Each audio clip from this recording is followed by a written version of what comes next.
Assalamualaikum warahmatullahi wabarakatuh. Alhamdulillahirabbil alamin. Allahumma shalli ala sayyidina Muhammad. Bertemu lagi dengan saya di channel MRN Kata Hati, dan pada malam ini kita akan menyaksikan rutinitas di Masjid Baitul Makmur, Jalan Imam Bonjol, Gang Bansir 3, Gang Ramadan. Sebagaimana setiap saat rutinitas ini kita lakukan pada malam Sabtu, dan pada hari ini rutinitas ini akan diisi oleh Al-Habib Sayyid Habibi bin Muhammad Al-Gadri.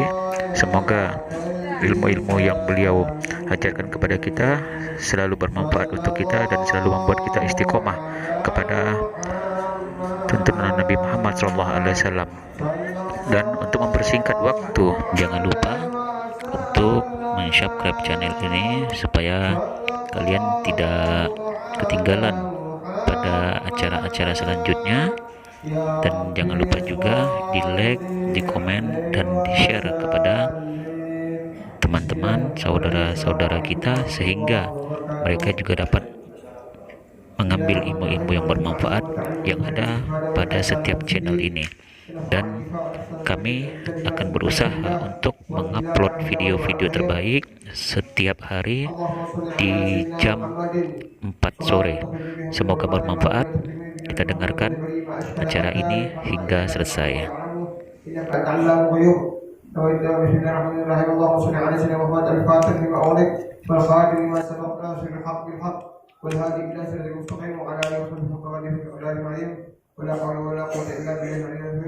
yang bertanya al-fatihah ila hadis sallallahu alaihi wasallam wa adwiyat al-ahmadiyah thumma ila rishal kitab aqiyah al-masir al-qiyah al-barakah al-anwa' al-islam wa al-kitab al-ali bin hasan bin abdullah bin basir bin umar bin abdul al-attar bin abdul al-attar bin sayyid al-hadrami thumma ila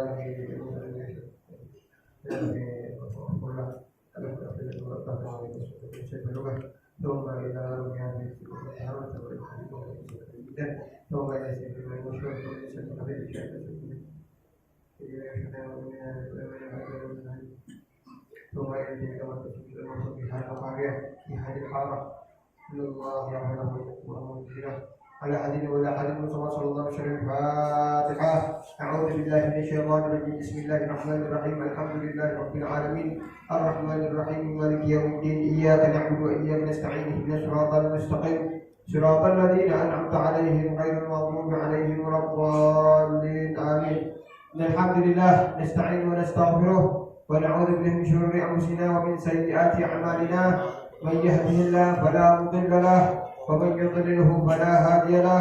أشهد أن لا إله إلا الله وحده لا شريك له وأشهد أن محمدا عبده ورسوله لا نبي بعده. اللهم صل وسلم على سيدنا محمد مفتاح باب رحمة الله عدد ما في علم الله. صلاة وسلاما دائمين بجنب الله وعلى آله وصحبه ولا حول ولا قوة إلا بالله. الحمد لله. Segala puji bagi Allah Subhanahu wa taala yang telah memberi kita kesempatan dan nikmat rahmat hingga kita bersama dalam kajian kali ini di satu rumah Allah Subhanahu wa taala. Salam kita haturkan kepada tujuan Nabi Muhammad sallallahu alaihi wasallam, sang pembawa hidayah, sang pembawa rahmat hingga kita mengenal agama Islam yang suci ini. Alhamdulillah. Kepada sanak keluarga, para kerabat dan para sahabat dan para pemimpin sampai akhir zaman. Dan kita lanjutkan kajian kita. Al-Musa'ala Subhanallah ta'ala wa nafa'ana bidana ila al-qal wa ayyuhawwina 'alaika sakaratil maut wa ayyuhawwina 'alaika dharatul qabr wa yuthabbituka bil qawli thabit fil hayati dunya wa fil akhirah. Ini soal munkar nakir. Na'am ikhwan rahimakumullah, kemarin kita bahas apa saja yang harus kita minta kepada Allah SWT dalam kehidupan kita di dunia ini. Pertama, beliau minta kepada Allah Ta'ala, beliau mengatakan kepada kita, memberikan nasihat kepada kita sebelum kita mengatakan, maka taubat kepada Allah Ta'ala daripada semua kesalahan kita, semua kesalahanmu, dan cepat-cepat untuk membuat wasiatmu. Apa kesalahan yang ada wasiat kita untuk anak kita dan keluarga kita, kita bercepat untuk membuat wasiat tersebut. Waj'al husnul raja' billahi matiyatik. Maka kata beliau, jadikanlah sebaik-baik harapan itu hanya kepada Allah Subhanahu wa taala saja. Wa qul husnudzan billahi ta'ala, dan jadikanlah husnudzan kepada Allah Ta'ala. Dan kemudian bi'ayu yukrimaka bi husnul khatimah, minta baik sangka kepada Allah Subhanahu wa taala agar Allah Subhanahu wa taala memberikan kita dengan berikan husnul khatimah. Maka ada pelajaran hebat, penting, bagus yang harus kita ambil apabila rahmatullah. Kita diajarkan oleh Allah Ta'ala untuk berbaik sangka. Tapi kita tidak boleh juga berbaik sangka sambil kita berusaha. Tatkala kita sudah melakukan apa yang kita Allah Subhanahu wa taala, insyaallah Allah akan mengabulkan harapan kita, yaitu mati dengan husnul khatimah. Jangan sampai kita terpengaruh oleh syaitan, iblis. Setiap kita ibadah, iblis akan datang kepada kita. Percuma ibadah kamu, tidak akan apa ada, akan memberi. Kalau memang Allah sudah tentukan kamu cepat kamu sujud sholat, sudah tidak ada manfaat. Iblis manusia seperti itu. Sudah biasa saja. Jangan terlalu overdosis dalam agama, dalam ibadah ini. Jadi iblis itu ikhwan billah rahimakumullah membisikkan kepada kita supaya kita berusaha dengan Allah Subhanahu wa taala. Supaya kita tidak terlalu bercapek-capek dalam ibadah. Tapi tetap kita harus untuk selalu berbuat sebaik mungkin dalam ibadah kepada Allah Ta'ala. Sampai berusaha kita berbaik sangka kepada Allah Ta'ala, insyaallah kita berikan Allah Ta'ala dengan husnul khatimah. Yang penting kita berbuat saja, ikhwan.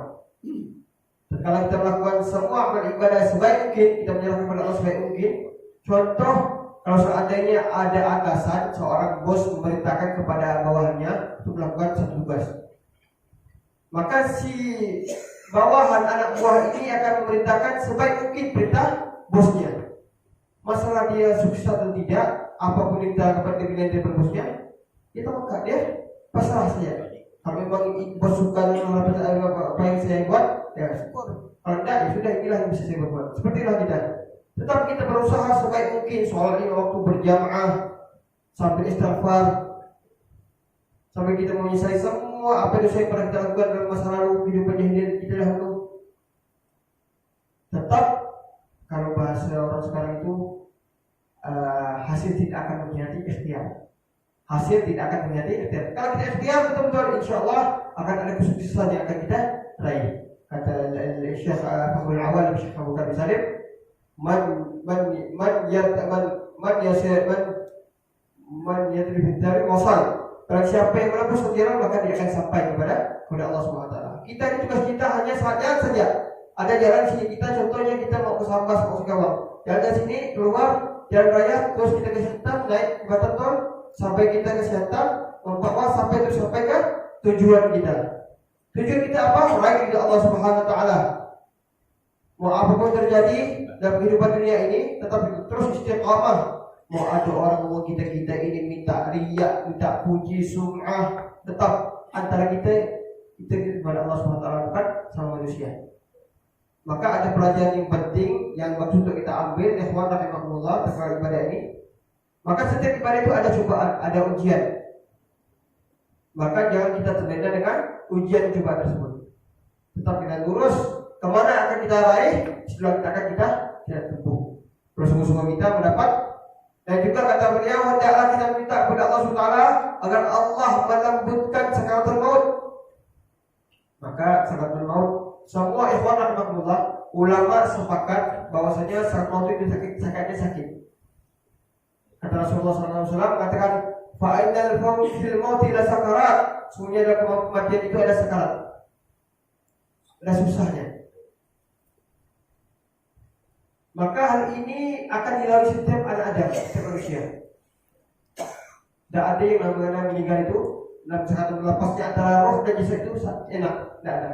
Tapi kita diajarkan oleh alim ulama, para ulama yang berkata, ada cara, kalau bahasa dokter itu ada sebab-sebabnya supaya kita tidak terlalu sakit dan keadaan sakaratul maut. Bagaimana caranya? Itu perbanyak amal soleh. Maka sekarang nanti seorang terkalahkan kembali kepada Allah Ta'ala, maka akan dibukakan kemana dia akan tepat kembali yang lebih setelah kematian tersebut. Di Al-Qadar nanti kembali apakah syurga Allah SWT dengan kenikmatannya ataupun ke neraka Allah SWT dengan semua azab-azabnya. Maka kalau seandainya kita ikhwan memperbanyak amal saleh, amal baik kita, maka tatkala kita tersebut, maka itulah itu Allah Subhanahu wa taala membukakan tempat kembali kita. Kalau seandainya surga tempat kita, insya Allah kita akan tersenyum dan tidak akan merasakan sakit satu. Contoh seperti ini, logikanya ada seorang ibu itu akan melahirkan, sedang melahirkan, prosesnya normal, tidak operasi, sadar. Tatkala ingin melahirkan, sakit betul, tidak ada emosi tersebal, sebentar pun sakit. Maka kalau melahirkan sakit betul. Setelah melahirkan sudah selesai prosesnya, keluar anak tersebut dari perutnya, perut ibu tersebut, maka kalau bertemu si anak, maka ibu tidak akan pernah lagi merasakan sakit. Sebab hilang rasa sakit itu yang bertemu si anak tersebut. Maka hamba Allah Subhanahu wa taala sakit betul saat maut, tak ada dengan sakit. Diciptakan dalam hadis Nabi sallallahu alaihi wasallam bahwasanya sakaratul maut itu seperti dicabik-cabik, ditebas di tempat yang sama berkali-kali. Atau berlatihan merasakan, coba ada orang pernah merasakan latihan sakaratul maut. Gimana caranya? Dia cukur kepalanya botak, dia ambil gosok sedikit daripada kulit sampai luka, baru dia taburkan dengan jeruk gitu. Gimana pedih sakitnya itu? Waduh, sakit. Nah itu apa ya? Kalau ditanya, ini kenapa? Saya latihan sakaratul maut. Seperti sakaratul maut lebih lagi daripada itu. Tapi apabila rahimahullah kita bisa mengurangi rasa sakit sakaratul maut dengan berbanyak amal saleh yang saya sebutkan tadi. Tatkala kita sakit kan maut, tatkala Allah tunjukkan, wahai hambaku, sini setelah kematian ini akan kembali seperti ini, kembali. Makanya kita lihat orang-orang saleh itu yang mati meninggal dalam husnul khatimah, mereka tersenyum. Kenapa? Mereka tahu tempat kembali mereka adalah Allah Subhanahu wa taala, yaitu surga dengan semua kenikmatan tersebut. Dia akan bertemu dengan kasih Nabi Muhammad sallallahu alaihi wasallam. Pernah suatu ketika Bilal bin Rabah radhiyallahu anhu, salah satu sahabat Nabi Muhammad sallallahu alaihi wasallam, sekala melakukan sakaratul mautnya, semua keluarganya bersedih akan ditinggalkan oleh sahabat bernama Bilal bin Rabah tersebut, seorang muadzin Nabi Muhammad sallallahu alaihi wasallam.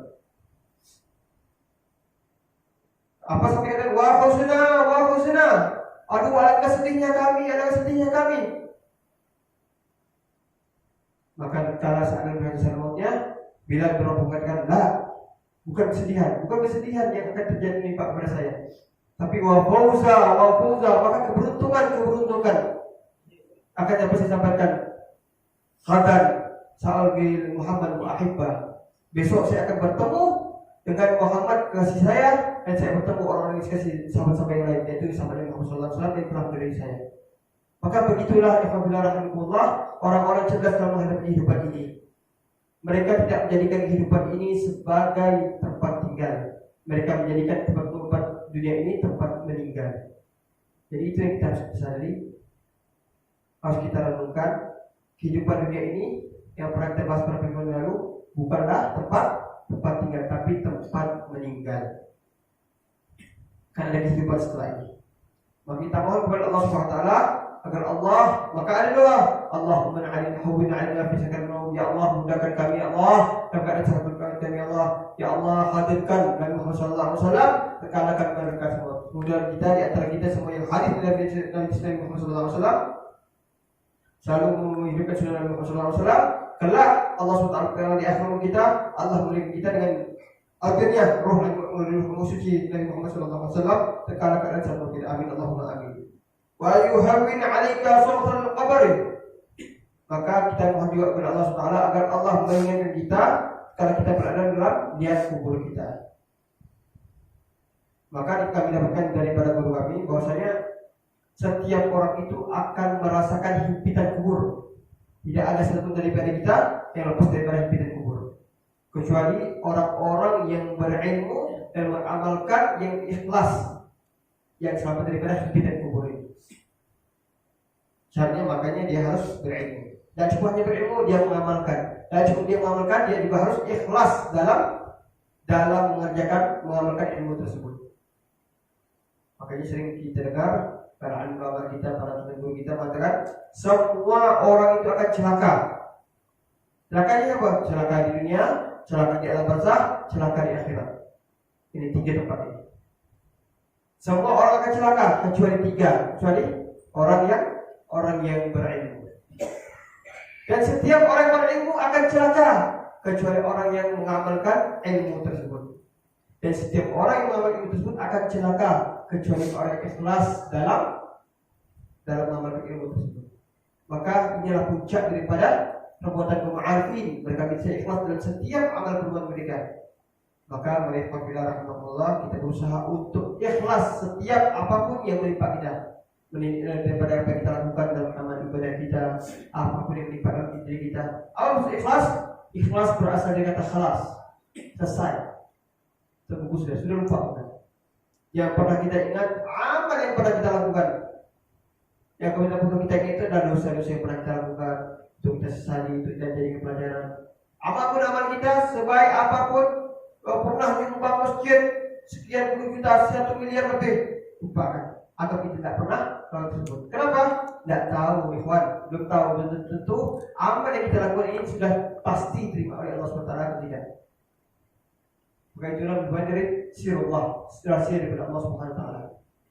Maka anggap saja kita apa yang kita lakukan sudah lepas saja. Biarkan berlalu. Pernah suatu ketika, jadi sebagai daripada ikhlas adalah yang pernah kita pelajari adalah sifat riya, berbuat untuk minta puji orang lain. Alhamdulillah, ini jadi hati. Pernah di zaman Imam Syafi'i pernah masuk ziarah, datang bertamu di rumah satu tetangganya. Tetangganya betul orang kaya, dia tiap hari tiap tahun bolak-balik haji. Setahunnya haji. Kala itu Imam Syafi'i radhiyallahu anhu menginjak sajadah, sholat. Kata rumahnya, wahai fulan, dia panggil batunya, panggil khadamahnya, panggil batunya. Wahai khadamah, ambilkan sejadah di belakang di kamar saya. Bukan sejadah tahun ini, saya lagi tahun yang buat tahun yang lalu. Artinya dia mau menunjukkan bahwasanya dia tiap tahunnya haji. Dia ada riaknya artinya. Maka Imam Syafi'i mengatakan, membawa muridnya mengatakan, maksudnya semua amal ibadah yang dilakukan haji dilakukan selesai, tidak ada pahala apa-apa isi Allah SWT. Maka betapa bahayanya subhanallah, bagaimana iblis menjadikan hati kita ini berbolak sebentar saja. Maka kita minta kepada Allah Ta'ala supaya Allah jaga hati kita. Kalau seandainya kita istiqamah, maka penyakit daripada ahli ibadah kita itu oleh Allah Ta'ala untuk jadi ahli ibadah, untuk beribadah yang baik. Maka iblis tidak mau cukup sampai situ. Maka alhamdulillah kita ada taklim untuk tazkiyah dan nufus, kesucian jiwa seperti ini. Pentingnya kita mengambil pelajaran seperti ini, karena situlah iblis mulai. Karena penyakit orang ahli ibadah tidak jauh daripada ujub, riya, sum'ah, kibir. Dia merasa diri dia lebih baik daripada orang lain. Kalau seandainya kita sudah melakukan merasa hal itu, na'udzubillah, cepat taubat kepada Allah Ta'ala. Kita yakini belum tentu bos, belum tentu ibadah antum itu diterima oleh Allah SWT. Sejadi saja daripada rukun bersyarat sahnya masih kurang. Maka orang yang dekat kepada Allah Tuhan adalah orang yang merasa kurang saja. Walaupun sejauh apapun, sebanyak apapun dia ibadah kepada Allah Ta'ala, dia selalu merasa kurang. Dia merasa diri dia sangat banyak dosa. Jangan kayak sekarang. Dahulu dia, Masya Allah, Barakallah, berbuat udah tak pernah bersyukur dibuat. Dapat hidayah, apa terjadi? Kalau dapat hidayah 1 hari 2 hari, sudah berani mengkafir orang lain, menjahatkan apa? Berbuat jahat kepada orang lain. Dulu saya ini orang tak baik, sekarang saya jadi orang baik. Nah, kita merasa kita ini orang baik, itu sudah kesalahan besar. Itu sebalik kita kembali jadi melakukan perbuatan dosa daripada seperti tidak kalah daripada dosa yang lalu. Maka pada saya sarankan perbuatan maksiat dan kita iringi dengan istighfar, kesadaran diri kita itu lebih baik daripada amal perbuatan kita lakukan dengan bangga diri, dengan sum'ah, dengan kita merasa diri kita lebih baik daripada orang lain. Alhamdulillah. Maka orang-orang dekat dengan Allah SWT setiap apapun, makanya mereka nangis. Maka Imam Sayyidina Uthman bin Affan mengatakan, "Lau tahuran qulubana ma syabi'an min kalamillah." Kata Sayyidina Uthman bin Affan radhiyallahu anhu mengatakan, seorang sahabat Nabi sallallahu alaihi wasallam, salah satu dari khulafaur rasyidin yang ketiga, setelah Sayyidina Abu Bakar, Sayyidina Umar, Sayyidina Uthman. bin Affan radhiyallahu anhu arda. Beliau mengatakan kalau seandainya hati kita ini bersih, masyabi'at min kalamillah. Tidak akan pernah kenyang jiwa kita ini tatkala membaca kalam dari Allah SWT. Maka setiap kita baca firman Allah Taala ada masalah ini, kita merasa diri kita yang kurang, kita merasa diri kita yang salah, kita merasa diri kita yang belum sempurna. Seperti apapun ibadah kita, sebagus apapun ibadah kita, maka kita akan selalu merasa itu. Ya Allah, yang pernah saya sampaikan bagaimana Habib Abdullah bin Husain al-Tahir radhiyallahu anhu al-Salim Ali bin Ubaidillah yang ada di Hadramaut, zikirnya mantap, top zikirnya 25.000 kali satu hari. Ya Allah, ya Allah, ya Allah, ya Allah, zikir tak putus. Satu hari semalam zikir 25.000 kali, baca ya Allah, ya Allah, baca la ilaha illallah, la ilaha illallah, tak putus hadisnya daripada zikir kepada Allah Taala. Saya rasa tidak ada manusia zaman sekarang yang mampu seperti itu, yang mampu seperti itu, yang bisa amal ibadah ini. Pokoknya secara lahir top, tapi pun juga sudah top, bagus secara amalan batin zahirnya, amalan batin juga mantap. Kenapa? Tidak merasa dirinya penuh dengan amal ibadah. Ya Rabbi, ma ma'nal amal wa kasbuna kullu zalal. Ya Allah, saya tak punya amal, ya Allah. Amal saya masih kurang, amal saya masih cacat. Jadi saya apa yang saya harapkan kepada Kau, ya Allah. Wa kasbuna kullu zalal. Semua harap usaha saya untuk ibadah kepada Kau adalah sia-sia, Allah. Artinya tidak punya apa-apa. Tidak pernah merasa punya, tidak buat kebaikan sebaik mungkin, tapi tidak pernah merasa. Maka sering saya sampaikan, kita ini ikhwan harus jadi manusia yang pandai merasa, jangan merasa pandai. Pandai merasa kita ini banyak salah, kita ini dosa, hati kita sering lalai kepada Allah Taala, ibadah kita kurang, ibadah kita malas, Al-Quran tak pernah kita buka, istighfar kita jarang. Nabi Sallallahu Alaihi Wasallam yang membuat hadis, Rasulullah Sallallahu Alaihi Wasallam yang maksum bersih daripada dosa, Rasulullah Sallallahu Alaihi Wasallam sehari semalam beliau tidak kurang bahkan bisa lebih baca istighfar 70 marrah 70 kali atau dia terakhir 100 marrah 100 kali dia istighfar astagfirullahaladzim astagfirullahaladzim sampai tatkala Sayyidatina Aisyah radhiyallahu anha Allah mengatakan kalau melihat ibadah daripada Rasulullah SAW sampai bengkak kaki. Biar Rasulullah SAW ibadah sholat dan haji sampai bengkak kaki. Tak bisa dibayangkan berapa banyak beliau itu berapa rakaat beliau ibadah sampai bengkak kaki beliau. Maka kata Rasulullah SAW, maka Sayyidatina Aisyah mengatakan kepada Rasulullah, "Limadza al-hada ya Rasulullah? Bagaimana kau melakukan ini Rasulullah? Bukankah Allah Subhanahu wa taala telah mengampuni dosamu dan memaafkan segala dosamu?" Maka Rasulullah SAW mengatakan tentang sholat yang dapat sampai bengkak kaki beliau. Tapi Rasulullah SAW mengatakan, "Afala akuna 'abdan syakura?" Apa aku tidak boleh Aisyah menjadi hamba Allah yang bersyukur kepada Allah Taala atas beberapa nikmat? Kalau saat Rasulullah SAW saja adalah orang yang bersyukur kepada Allah Taala, maka kita adalah orang yang paling harus berharap daripada Allah SWT, karena beliau SAW yang maksum bersih daripada dosa. Kita yang punya dosa, kita harus lebih banyak istighfar kepada Allah SWT dan lebih banyak untuk mohon ampun kepada Allah Subhanahu wa taala. Kita minta husnul khatimah, kita minta kepada Allah supaya Allah mempermudah. Jangan kita ini na'udzubillah dari seolah tidak pernah putus sama Allah. Contoh sholat yang daripada saya perhatikan. Tidak pernah sholat masjid, sholat. Kalau selesai sholat duduklah sebentar, minta kepada Allah Taala. Jangan seolah-olah Assalamualaikum warahmatullahi wabarakatuh bilang. Oh sesibuk apapun kita, apa tidak ada waktu untuk istighfar. Walaupun hanya beberapa menit, 3 menit, terus saja zikir, minta kepada Allah, ya Allah, saya minta rezeki ya Allah, ya Allah kami minta ridha ya Allah, ya Allah kami minta maaf ya Allah, semoga kami ya Allah. Jangan seolah-olah kita ini ikhwan tidak pernah peduli sama Allah, seolah kita tidak putus sama Allah. Kalau kita tidak putus sama Allah, Allah tidak putus sama kita. Maka jangan kita anggap ibadah kita ini untuk Allah, tidak. Ibadah kita ini untuk pribadi kita sendiri. Kita yang butuh kepada Allah Taala. Maka Allah tidak pernah butuh kepada makhluk. Maka kalau kita kaji dalam kajian tauhid,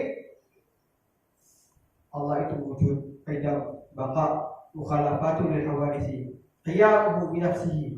Allah itu berdiri sendiri, tidak perlu siapapun yang untuk memerlukan kepada zat yang untuk berdiri, membantu berdiri. Allah qiyyamun bi nafsihi. Allah berdiri sendiri, tidak ada zat yang Allah perlukan, apalagi kepada kita makhluk. Kita yang butuh kepada Allah Subhanahu wa taala. Makanya kalau di dalam ilmu usul fikih itu ada namanya ad-du'a. Apa itu doa? Doa itu dalam ilmu usul fikih, silakan kita buka kitab Mabadul Awaliyah, usul fikih dasar, usul fikih dasar itu. Ada namanya doa. Doa itu talabul adna ila al-a'la. Doa itu adalah minta dari yang bawah ke yang atas, itu doa namanya. Anak minta kepada orang tua, itu doa, permintaan. Ada lagi namanya al-amr. Amr itu perintah. Itu talabul a'la ila adna, permintaan dari atas ke bawah, itu perintah. Dalam usul fikih. La ilaha illallah Muhammadur Rasulullah. Allah karim. Jadi permintaan kita kepada Allah, kita minta kepada Allah, ya Allah, minta kepada Allah. Kita ini hamba, kita ini kurang, Allah yang maha sempurna, Allah maha lengkap semuanya. Kita ini miskin, Allah yang maha kaya. Nahnu al-faqir, wallahu al-ghani, wallahu al-ghani. Kita ini miskin, kita ini kurang, kita tidak punya daya upaya ikhwan. Maka Allah yang maha kuat, Allah yang maha bisa, Allah yang maha esa, Allah yang maha segalanya. Wa huwa ala kulli syai'in qadir. Sadaqallahu alazim. Wa yuthabbitaka bi qawlin sabit. Dan hendaklah kita minta kepada Allah Taala agar Allah menetapkan perkataan kita dengan fil hayatid dunya wa fil akhirah. Inda soal menukir, munkar menukir, dan kita Allah tetapkan lisan kita tatkala kita ditanya dalam kehidupan dunia dan di akhirat kita, tatkala kita masuk ke kubur kita dan menghadapi pertanyaan munkar menukir.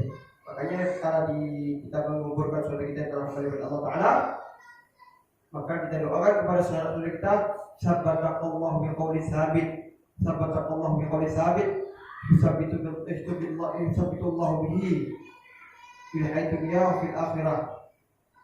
Maka Allah Taala menetapkan lisanmu untuk menjawab munkar nakir. Yang mana persoalan munkar nakir ini telah banyak muncul para alim ulama, para terdahulu kita pada pertanyaan masalah keimanan berkaitan dengan makrifat kepada Allah Subhanahu wa taala. Yaitu tidak lain tidak bukan bertanya siapa Tuhanmu, ma rabbuka, wa man nabiyyuka. Ini adalah dikatakan oleh alim ulama, pertanyaan kubur ini tidak lepas dari pertanyaan seputar ma'rifatullah, makrifat kepada Allah Subhanahu wa taala yang berkaitan dengan Allah Subhanahu wa taala, berkaitan dengan nabi, berkaitan dengan imam, ma rabbuka, siapa Tuhanmu, man nabiyuka, siapa nabimu, wa ma ikhwanuka, siapa saudara-saudaramu, wa ma qiblatuka, wa ma imamuka, siapa imammu, wa ma qiblatuka, di mana kiblat, apa kiblatmu. Nah, jadi seputar dari ma'rifatullah. Dan sayangnya yang menjawab pertanyaan kita ini bukan akal kita, bukan hafalan kita, tapi amal perbuatan yang kita lakukan. Kalau seandainya bagus perbuatan kita di dunia, saleh amal perbuatan kita di dunia, dan jaga amal saleh kita, insyaallah Allah Subhanahu akan mengukuhkan daripada pertanyaan kita menjawab pertanyaan munkar. Amin Allahumma amin. Wa yaj'al qabraka rawdah min riyadil jannah. Dan kita mau minta kepada Allah Subhanahu agar Allah jadikan kuburan kita kuburan rawdah min riyadil jannah, daripada surga di taman surga. Maka ikhwan rahimakumullah, yang perlu kita ketahui, kuburan itu bisa menjadi dua hal. Bisa menjadi rawdah di jannah dan juga bisa menjadi hufrah min hufatin niran. Bisa jadi lubang dari lubang api neraka Allah Subhanahu wa taala. Tergantung bagaimana kita mempersiapkan tempat kita kelak. Ada satu hamba Allah, pernah kami dengar, dia memakmurkan kuburannya dengan baca Quran. Tiga kali dia baca Quran, khatam di kuburannya. Dia menggali sendiri, seolah dia siap untuk menghadapi kematian tersebut. Pernah kami dengar seperti itu. Orang saleh, masya Allah, tabarakallah. Dia mempersiapkan, dia gali sendiri kuburannya. Dia pernah katakan di kuburannya itu, dia gali khatam Al-Quran. Coba bayangkan bagaimana orang cerdas yang Rasulullah SAW. Kata Rasulullah SAW, al-kaisu mandari nafsu bima ba'dal maut. Rasulullah SAW adalah orang cerdas, adalah orang yang mempersiapkan hidupnya setelah kematiannya. Jadi kalau kita baca itu ada buku namanya karangan Haji bin Arifin, hidup sesudah mati. Jadi kita yakin iman Islam meyakini bahwasanya ada kehidupan setelah kematian. Bukan kita seperti ateis yang tidak mengenal agama, tidak mengenal Tuhan. Kalau sudah mati sudah selesai. Tapi sebaliknya kematian adalah awal daripada permasalahan yang akan kita lakukan, akan kita hadapi setelah kehidupan permasalahan yang kita hadapi ini. Maka Rasulullah SAW tidak salah. Rasulullah mengatakan al-kaisu bandana nafsuhu lima ba'dal maut. Orang cerdas adalah orang yang mempersiapkan kehidupannya setelah kematiannya, mempersiapkan kehidupan akhiratnya dibanding ke dunia mereka. Kalau kita minta kepada Allah SWT agar Allah SWT menjadi buat kita rawdah min riyadil jannah, taman daripada surga Allah SWT. Amin Allahumma ja'alni. Wa an yab'atsaka min aminin min ahwal yaumil qiyamah. Dan Allah SWT mengutusmu daripada keadaan aman, tenteram, daripada keadaan ahwal pada hari kiamat. Hari kiamat yang begitu dahsyat dan para ulama, yang mana ada orang tenggelam dengan keadaan yang masing-masing. Ada yang tenggelam keringatnya. Orang kafir akan tenggelam keringatnya. Sampai waktu orang kafir katakan, ya Allah, cepat apa ya Allah, cepat percepat ya Allah. Ada yang hisab belum lagi mau. Kalau begitu panjang perjalanan yang menyesal itu. Ada yang pertama yaumul mahsyar, di kubur manusia. Setelah yaumul mahsyar ada lagi yaumul hisab, di mana hari perhitungan. Setelah perhitungan terus lagi melalui hari demi hari, hari demi alam demi alam, alam demi alam, daripada akhir dulu. Sampai nanti ada syirat. Yaumul qiyamah saja orang-orang yang ingkar kepada Allah SWT, orang yang sering maksiat kepada Allah SWT, mereka tidak tahan. Ada yang tenggelam dengan keringat mereka, di mana sejarah bahwasanya malaikat itu berada tepat di sejengkal di atas kepala. Matahari tepat berada di atas sejengkal di atas kepala manusia saat itu. Maka ada yang begitu, ada yang tenggelam dengan secara para ulama dan tafsir, ada yang tenggelam dengan istilah lutut mereka daripada keringat mereka, ada yang tenggelam seperut mereka dengan keringat mereka. Masing-masing dengan keadaan ahwal mereka tergantung amal daripada mereka, perbuatan mereka di dunia ini.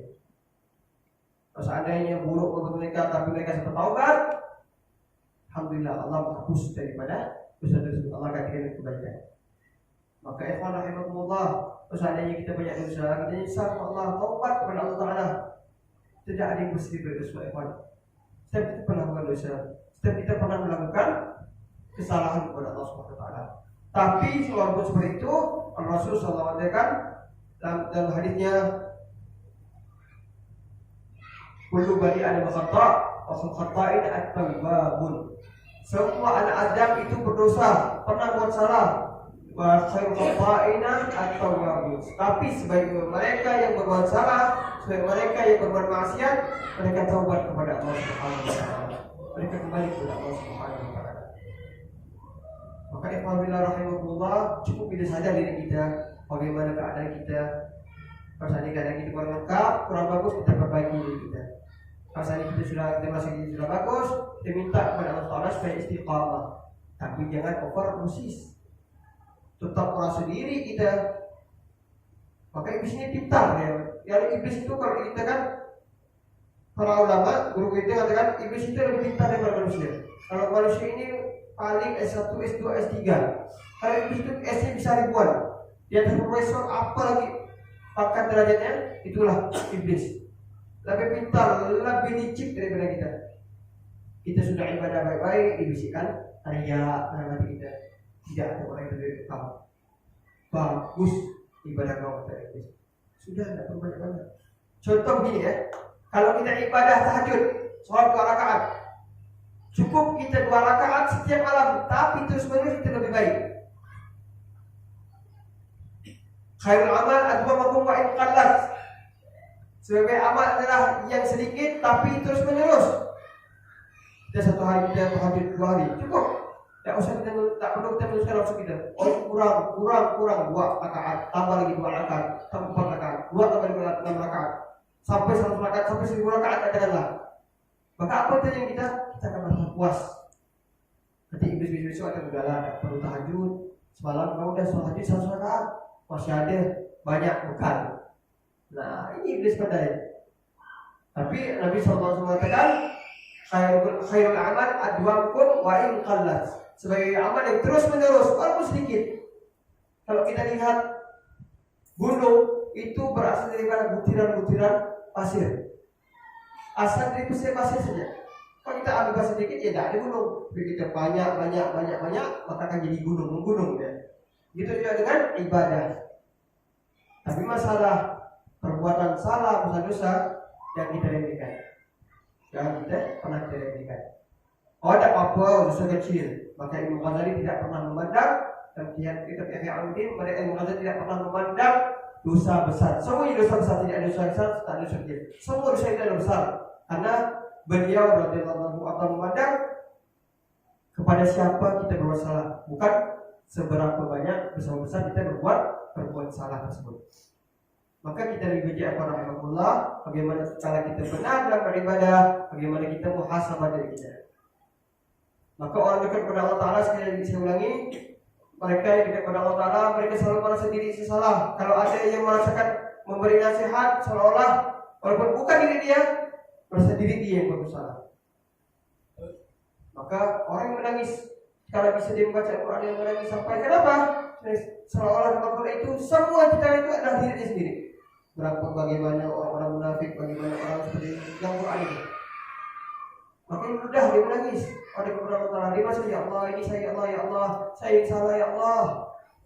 Nah itu orang yang dekat dengan Allah Ta'ala. Maka tatkala orang yang beriman itu mengatakan Al-Quran, orang yang dibaca Al-Quran, maka bergetar, wajilat qulubuhum, bergetar hati. Kenapa hati bisa bergetar? Karena dia yang merasa semua apa yang Al-Quran itu merasa dicintai Allah Ta'ala itu untuk dia. Jangan kita kebal, mati rasa. Ketika Allah tentang masalah surga, maka Nabi SAW memberikan sebuah hadis. Beliau SAW tatkala membaca doa azab, maka beliau SAW berlindung daripada azab itu. Maka disunahkan dalam tafsir itu, kalau kita baca surah di juz amma itu tentang masalah ayat-ayat mengandung azab, mengenai neraka Allah, neraka Jahannam, maka orang soleh itu bergetar. Dikatakan ada orang di Hadramaut itu ada orang tua, soleh, alim, hatinya selalu bergantung dengan Allah Subhanahu Wa Taala. Maka biasanya anak imam tidak bisa membaca satu surah itu. Itu surah dengan masalah neraka. Maka waktu itu si anak tidak bisa hadir dalam imam itu tersebut. Maka diganti orang lain. Terkadang diganti orang lain, si anak yang selalu mendampingi ayat tadi yang sudah tua renta mengatakan kalau mau jadi imam jangan baca surah ini. Tolong jangan baca surah ini, surah lain saja. Kenapa? Karena surah ini mengandung surah bagaimana ancaman Allah Subhanahu wa taala tentang masalah neraka. Masalah neraka Allah Subhanahu wa taala. Tolong jangan baca. Subhanallah, apa tadi? Allah lupakan si yang tadi dibaca. Kalau dibaca itu bergetar orang tuanya. Ini kerja nyata di Hadramaut. Kerja bergetar, waktu seketika tidak kuat bergetar langsung meninggal di tempat. Bagaimana takutnya dia kepada Allah Subhanahu. Ini kan ikhwan, ini bukan cerita dongeng, cerita nyata kejadian di Hadramaut. Yang kuat imannya kepada Allah Taala, yang bergetar hatinya kepada Allah Taala, tatkala Allah Subhanahu wa taala bercerita bagaimana keadaan neraka. Ada surah Al-Amma itu di ayat terakhir setelah surah Al-Duha. Itu dia tidak kuat meninggal waktu itu juga. Nah ini orang yang pandai merasa, bukan merasa pandai merasa bahwasanya dia ini kurang, dia ini lalai, dia ini jauh dari Allah Taala. Padahal siapa lagi yang lebih dekat kepada Allah Taala? Bagi mereka yang kita lihat secara zahir, mereka telah membacakan Al-Quran, bergetar hatinya. Apalagi yang bergetar hatinya sampai badan zahirnya pun bergetar. Sampai waktu itu dia juga kembali kepada Allah Taala. Ini bukan pingsan ya Pak. Kalau pingsan mungkin kita ini pura-pura, ini bocil-bocil. Ini meninggal langsung. Begitu kuat iman mereka. Kenapa? Mereka merasa semua apa yang baca Al-Quran itu seolah untuk diri dia. Memang Allah SWT sudah Al-Quran itu untuk semua umat. Mau yang taat, mau yang maksiat, mau yang dekat kepada Allah Ta'ala, itulah Al-Quran yang Allah turunkan hudan sebagai hudan yang muttaqin dan bagi peringatan bagi orang yang jauh daripada Allah Subhanahu wa taala. Jadi kita mohon kepada Allah Subhanahu wa taala agar Allah mengumpulkan kita keadaan aman dan tenteram. Kita kembali lagi, orang yang ingkar kepada Allah Taala, orang kafir, kalau tadi mereka berkumpul dengan Allah Taala, tenggelam mereka dengan keringat mereka. Mereka tenggelam dengan keringat mereka sampai dia kuat. Ya Allah, Tuhan apa ya Allah? Percepat ya Allah, percepat. Ya Allah, tidak kuat ya Allah seperti ini. Ini baru pertama kali dia Yaumul Mahsyar. Bertumpul manusia dari zaman awal, zaman setelah Nabi Adam AS, Nabi Allah Nuh, umat Nabi Allah Yaqub, umat Nabi Allah Musa, Nabi Allah Isa, sampai umat Nabi Muhammad SAW. Berkumpul dalam satu tempat di Yaumul Mahsyar. Kalau begitu terjadi, masya Allah, barakallah. Ada yang orang kafir tenggelam, orang mereka ingkar kepada Allah Taala, tenggelam dengan keringat dan masing-masing. Bayangkan matahari berada sejajar di atas kepala. Ya Allah, cepat apa ya Allah, kata orang kafir. Allah cepat ya Allah. Kalau memang saya ini masuk neraka, cepat masuk neraka. Tidak tahu kalau neraka lebih parah lagi keadaannya. Begitulah. Maka kita minta diajar kepada beliau, kita minta kepada Allah Taala agar Allah Subhanahu wa taala memberi kita dengan aman dan tenteram. Maka ada hadis Nabi SAW sebagai penyelamat kita, memberikan arahan kepada kita. Siapa di antara mereka yang sekarang keadaan seperti itu, yang mana yaumala dzilla illa dzilluh, tidak ada naungan selain naungan Allah Subhanahu wa taala pada itu. Yaitu di antaranya orang yang bolak-balik ke masjid untuk ibadah kepada Allah Subhanahu wa taala, untuk melakukan amal-amal yang baik. Kalau kita mohon kepada Allah Subhanahu wa taala, agar Allah kumpul kita dalam keadaan aman dan tenteram, beriman kepada Allah Taala, dan iman ini tetap abadi dalam hati kita. Allah Subhanahu wa taala kumpulkan kita semua orang beriman sama Rasul sallallahu alaihi wasallam di dunia, di akhirat, dan di kiamat kelak, dan kumpul kepada Allah Taala. Biar Allah kumpulkan kita semuanya pada hari ini dalam keadaan di rumah Allah Subhanahu wa taala. Allah kumpulkan kita bersama Rasul sallallahu alaihi wasallam di Jannatul Firdaus. Amin Allahumma amin. Ya Rabbana atarafna bi annana tarafna wa annana asrafna ala ma asrafna wa tub alaina tauba fi kulli hauba wastur lana aurati wa amin rawati واغفر لوالدينا وعقيم مولودينا والآل والإخوان وسائر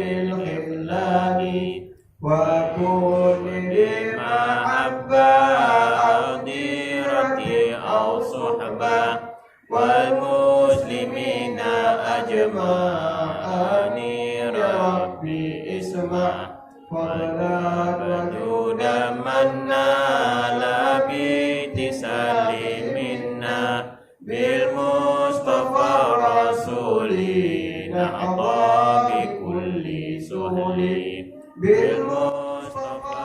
Dengan berakhirnya pembelajaran kali ini, yaitu di Masjid Baitul Ma'mur, Jalan Imam Bonjol, Gang Pansir 3, Gang Ramadan. Semoga pembelajaran ini memberikan manfaat khususnya kepada saya pribadi dan umumnya kepada pemirsa serta sahabat-sahabat MRN Kata Hati. Semoga Allah Subhanahu wa taala memberikan kita hidayah dan inayahnya serta keistiqomahan dalam beramal. Cukup sampai di sini saja. Semoga kita bisa bertemu di minggu yang Sabtu yang akan malam Sabtu yang akan datang. Wabillahi taufik wal hidayah. Wassalamualaikum warahmatullahi wabarakatuh.